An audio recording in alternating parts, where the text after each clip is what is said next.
Welcome to my new video आत्म परिचय को मैं जग जीवन का भार लिए फिरता हूँ, फिर भी जीवन में प्यार लिए फिरता हूँ। कर दिया किसी ने प्रकृति जिनको छूकर, मैं सांसों के दो तार लिए फिरता हूँ। मैं स्नेह सुधा का पान किया करता हूँ, मैं कभी न जग का ध्यान किया करता हूँ। जग पूछ रहा उनको जो जग की गाते, मैं अपने मन का गान किया करता हूँ। इसका प्रसंग है प्रस्तुत काव्यांश हमारी पाठ्य पुस्तक आरोह भाग 2 के से संकलित आत्म परिचय से उद्धत है। इसके रचयिता कवि हरिवंश राय बच्चन जी हैं। इसकी व्याख्या बच्चन जी कहते हैं कि मैं संसार में जीवन का भार उठाकर घूमा करता हूँ, इसके बावजूद मेरा जीवन प्यार से भरा पूरा है। जीवन की समस्याओं के बावजूद कवि के जीवन में प्यार है।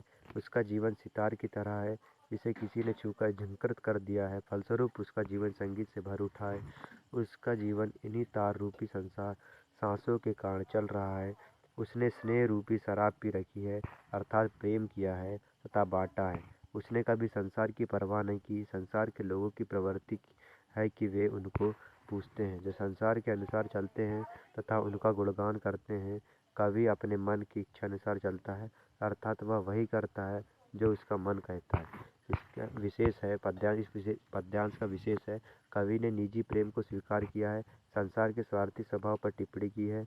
स्नेह सुरा व सांसों के तार में रूपक अलंकार है। जग जीवन स्नेह सुरा में अनुप्रास अलंकार है एवं खड़ी बोली का प्रयोग किया गया है। इसके बाद दूसरा पद्यांश है, मैं निज उर के उद्गार किए फिरता हूँ, मैं निज उर के उपहार लिए फिरता हूँ। यह अपूर्ण संसार न मुझको भाता, मैं सपनों का संसार लिए फिरता हूँ। मैं जला हृदय में अग्नि दहा करता हूँ, सुख दुख दोनों में मग्न रहा करता हूँ। जग भाव सागर तरने की नाव बनाए, मैं भव मौजों पर मस्त भाव करता हूँ। इसका इसका प्रसंग है प्रस्तुत काव्यांश हमारी पाठ्यपुस्तक आरोह भाग 2 से संकलित है एवं इसके रचयिता प्रसिद्ध गीतकार हरिवंश राय बच्चन जी हैं। इस कविता में कवि जीवन को जीने की शैली बताता है, साथ ही दुनिया से अपने द्वंद्वात्मक संबंधों को उजागर करता है। इसकी व्याख्या है, कवि अपने मन की भावनाओं को दुनिया के सामने कहने की कोशिश करता है। उसकी खुशी के जो उपहार मिले हैं उन्हें वह साथ लिए फिरता है। उसे यह संसार अधूरा लगता है, इस कारण यह उसे पसंद नहीं है। वह अपनी कल्पना का संसार लिए फिरता है, उसे प्रेम से भरा संसार अच्छा लगता है। वह कहता है कि अपने हृदय में आग जलाकर उसमें जलता हूँ, अर्थात मैं प्रेम की जलन को स्वयं ही सहन करता हूँ। प्रेम की दीवानगी में मस्त होकर जीवन के सुख दुख आते हैं उनमें मस्त रहता हूँ। यह संसार आपदाओं का सागर है, लोग इसे पार करने के लिए कर्म रूपी नाव बनाते हैं, परंतु कभी संसार रूपी सागर की लहरों पर मस्त होकर बहता है, उसे संसार की कोई चिंता नहीं है। इस पद्यांश का विशेष है, कवि ने प्रेम की मस्ती को प्रमुखता दी है। दूसरा है व्यक्तिवादी विचारधारा की प्रमुखता है। उसके बाद तीसरा पद्यांश है, सभी आईएमपी पद्यांश हैं इसलिए सभी आप नोट कर लीजिएगा। मैं यौवन का उन्माद लिए फिरता हूँ, उन्माद में अवसाद फिरता हूँ।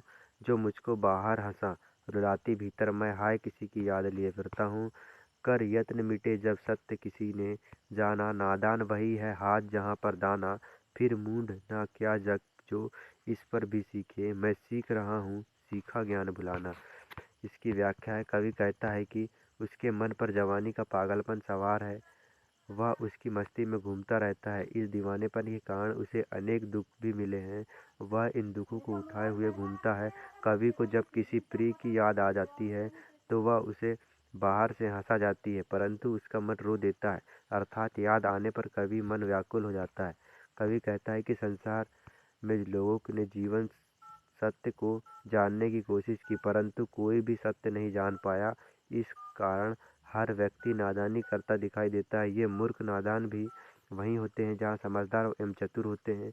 हर व्यक्ति वैभव समृद्ध भोग सामग्री की तरह भाग रहा है, हर व्यक्ति अपने स्वार्थ को पूरा करने के लिए भाग रहा है। वे इतना सत्य भी नहीं सीख सके। कवि कहता है कि मैं सीखे हुए ज्ञान को भूलकर नई बातें सीख रहा हूँ, अर्थात सांसारिक ज्ञान की बातों को भूलकर मैं अपने मन के कहे अनुसार चलना सीख रहा हूँ। इस पद्यांश का विशेष है, पहली 4 पंक्तियों में कवि ने आत्माभिव्यक्ति की है तथा अंतिम 4 सांसारिक जीवन के विषय में बताया। उन्माद में अवसाद में विरोधाभास अलंकार है, लिए फिरता हूँ की आवृत्ति से गेयता का गुण उत्पन्न हुआ है। इसके बाद है एक गीत, फर्स्ट है इसका, दिन जल्दी जल्दी ढलता है, हो जाए न पथ में रात कहीं, मंजिल भी तो है दूर कहीं, या एक सोच थक दिन का पंथी भी जल्दी जल्दी चलता है, दिन जल्दी जल्दी ढलता है। इसका प्रसंग प्रस्तुत काव्यांश हमारी पाठ्य पुस्तक आरोह भाग 2 से संकलित है। दिन जल्दी जल्दी ढलता से उद्धत है। इसके रचयिता हरिवंश राय बच्चन है। इसमें कवि एक जीवन की कुंठा तथा प्रेम की व्याकुलता का वर्णन किया है। कवि जीवन की व्याख्या करता है। वह कहता है कि शाम होते देखकर यात्री तेजी से चलता है कि कहीं रास्ते में रात ना हो जाए। उसकी मंजिल समीप ही होती है, इस कारण वह थकान होने के बावजूद भी जल्दी जल्दी चलता है। लक्ष्य प्राप्ति के लिए उसे दिन जल्दी जल्दी ढलता प्रतीत होता है। रात होने पर पथिक को भी अपनी यात्रा बीच में ही समाप्त करनी पड़ेगी, इसलिए थकित शरीर में भी उसका उल्सित, तरंगित और आशान्वित मन उसके पैरों की गति कम नहीं होने देता। इसका विशेष है, कवि ने जीवन की क्षण भंगुरता व प्रेम की व्यग्रता को व्यक्त किया है। जल्दी जल्दी में प्रवृत्ति प्रकाश अलंकार है। 3 भाषा सरल, सहज एवं भावानुकूल है, जिसमें खड़ी बोली का प्रयोग है। 4 जीवन को बिंब के रूप में व्यक्त किया गया है। वियोग श्रृंगार रस की अनुभूति है। इसके बाद है दूसरा, बच्चे प्रत्याशा में होंगे, नीड़ों से झांक रहे होंगे, या ध्यान परों में चिड़िया के भरता कितनी चंचलता है, दिन जल्दी जल्दी ढलता है। इसके शब्दार्थ हो गए। प्रसंग प्रस्तुत काव्यांश हमारी पाठ्यपुस्तक आरोह भाग 2 से संकलित है। दिन जल्दी जल्दी ढलता से उद्धत है। इस गीत के रचयिता हरिवंश राय बच्चन है। इस गीत में कवि ने एकाकी जीवन की कुंठा तथा प्रेम की व्याकुलता का वर्णन किया है। इसके बाद है, कवि प्रकृति के माध्यम से उदाहरण देता है कि चिड़िया भी दिन ढलने पर चंचल हो जाती है। वे शीघ्र अपने घोंसलों में पहुंचने चाहती है। उन्हें ध्यान आता है कि उनके बच्चे भोजन आदि की आशा में घोंसलों से बाहर झांक रहे होंगे, या ध्यान आते ही उनके पंखों में तेजी आ जाती है और जल्दी जल्दी अपने घोंसलों में पहुंच जाना चाहती हैं। इसके बाद है पाठ्य पुस्तक के हल प्रश्न कविता के साथ। प्रश्न नंबर 1, कविता एक और जग जीवन का भार लिए घूमने की बात करती है, और दूसरी बात मैं कभी ना जग का किया करता हूँ। इसके विपरीत लगते इन कथनों का क्या आशय है?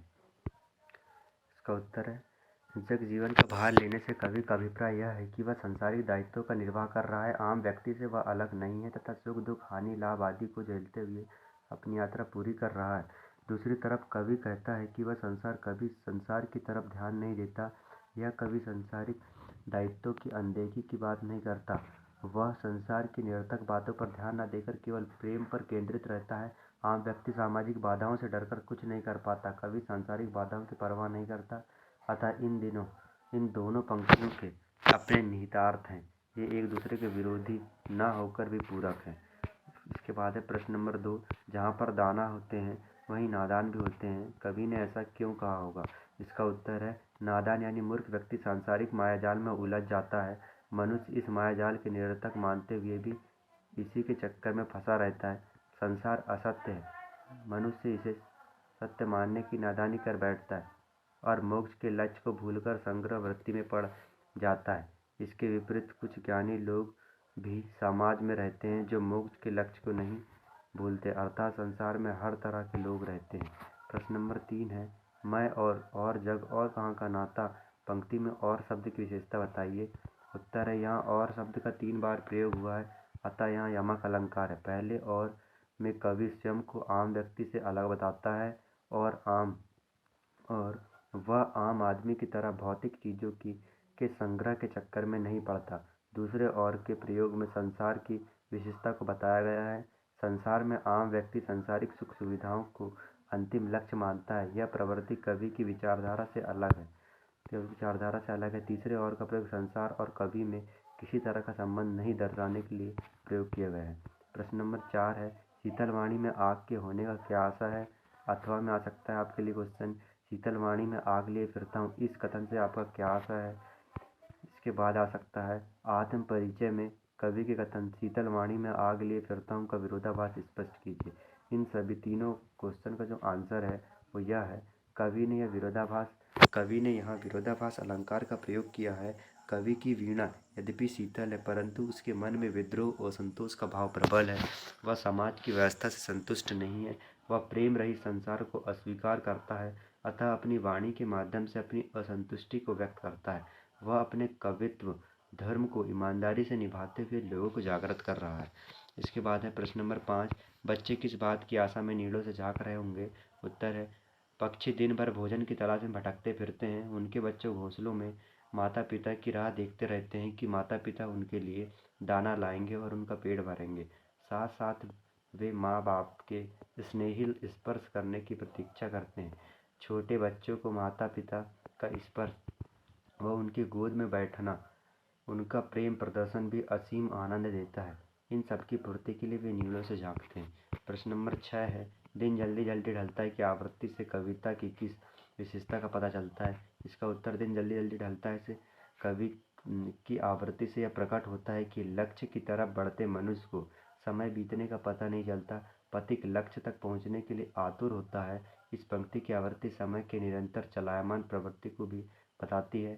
समय किसी की प्रतीक्षा नहीं करता, अतः समय के साथ स्वयं को समायोजित करना प्राणियों के लिए आवश्यक है। इसके बाद है अन्य हल प्रश्न, मतलब इनमें से क्वेश्चन पूछे जाते हैं, इसलिए आप इन्हें एक बार जरूर पढ़िएगा और नोट डाउन कर लीजिएगा। प्रश्न नंबर 1 है, आत्म परिचय कविता में कवि हरिवंश राय बच्चन ने अपने व्यक्तित्व के किन पक्षों को उभारा है? तो आत्म परिचय कविता में कवि हरिवंश राय बच्चन ने अपने व्यक्तित्व के निम्नलिखित पक्षों को उभारा है। प्रश्न ये पहला पक्ष है, कवि अपने जीवन में मिली आशाओं निराशाओं से संतुष्ट है। वह कवि अपनी धुन में मस्त रहने वाला व्यक्ति है। कवि संसार को मिथ्या समझाते हुए हानि लाभ यश अपजय सुख दुख को समान समझता है। कवि संतोषी प्रवृत्ति का है। वह वाणी के माध्यम से अपना आक्रोश प्रकट करता है। इसके बाद है प्रश्न नंबर 2, आत्मपरिचय कविता का प्रतिपाद्य लिखिए। उत्तर, आत्मपरिचय कविता का रचयिता का मानना है कि वे स्वयं को जानना दुनिया को जानने से ज़्यादा कठिन है। समाज से व्यक्ति का नाता खट्टा मीठा तो होता ही है, संसार से पूरी तरह निरपेक्ष रहना असंभव नहीं। दुनिया अपने व्यंग्य बाण तथा शासन प्रशासन से चाहे जितना कष्ट दे, पर दुनिया से कटकर मनुष्य रह भी नहीं पाता, क्योंकि उसकी अपनी अस्मिता अपनी पहचान का उसका परिवेश ही उसकी दुनिया है। वह अपने परिचय देते हुए लगातार दुनिया से अपने द्विविधात्मक और द्वंद्वात्मक संबंधों का मर्म उद्घाटित करता चलता है। वह पूरी कविता का सार एक पंक्ति में कह देता है कि दुनिया से मेरा संबंध प्रतिकला का है, मेरा जीवन विरोधियों का सामंजस्य है। इसके बाद है प्रश्न नंबर 3, दिन जल्दी जल्दी ढलता है कविता का उद्देश्य बताइए। यह गीत प्रसिद्ध कवि हरिवंश राय बच्चन की कृति निशा निमंत्रण से उद्धत है। आपको कभी भी ये प्रश्न पूछ सकता है ऑब्जेक्टिव के तौर पे कि आत्म परिचय किस कविता से उद्धत किया गया है, तो इसका आंसर आएगा निशा निमंत्रण से।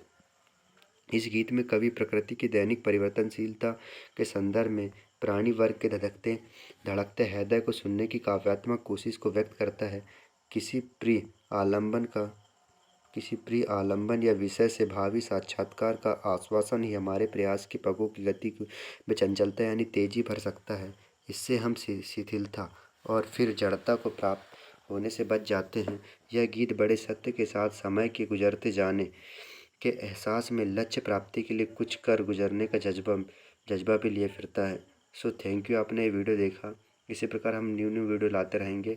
आपका हिंदी का आज ये पहला लेक्चर था। इसके बाद हम जुलाई तक आपके पूरे कोर्स कंप्लीट करा देंगे हिंदी और इंग्लिश का।